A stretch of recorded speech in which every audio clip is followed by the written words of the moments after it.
Welcome to my channel.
పచ్చిమిర్చి వేసుకోవాలండి, cut చేసుకొని.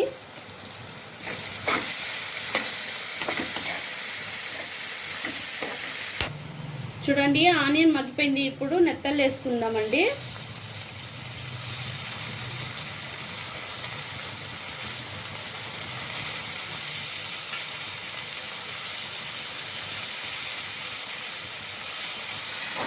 ఒకసారి మంచిగా మిక్స్ చేసేసుకుందాము.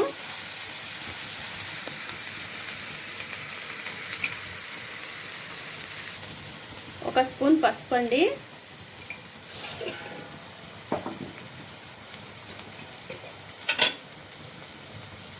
రెండు స్పూన్లు కారము.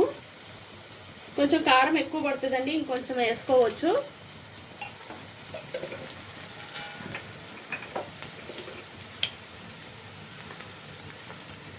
తర్వాత ధనియా పౌడర్ అండి.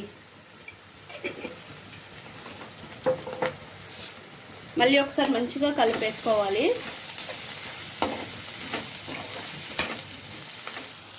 ఇప్పుడు పెద్ద టమాటాలు 2 కట్ చేసి పెట్టుకున్నానండి, అవి వేసేసుకున్నాము.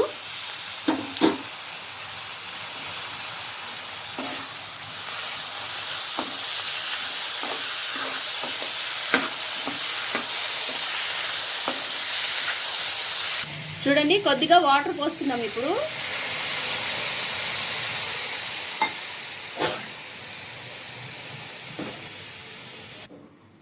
టమాటాలు మగ్గిపోయేంత వరకు మూత పెట్టుకున్నాము. మూత తీసి చూసుకుందామండి. ఓకే అండి, దగ్గర పడింది. ఇప్పుడు మనం ఇందులో చింతపండు పులుసు వేసుకుందామండి. కొద్దిగానే వేసుకోవాలి, అంటే పులుపు తినే వాళ్ళు ఉంటే వేసుకోవచ్చండి. తర్వాత మెంతులు జీలకర్ర పొడి చేసి పెట్టుకున్నానండి, అది ఒక 1/2 స్పూన్ వరకు వేసుకోవాలి. తర్వాత గరం మసాలా 1 స్పూన్ అండి. ఒకసారి మిక్స్ చేసుకున్నాము.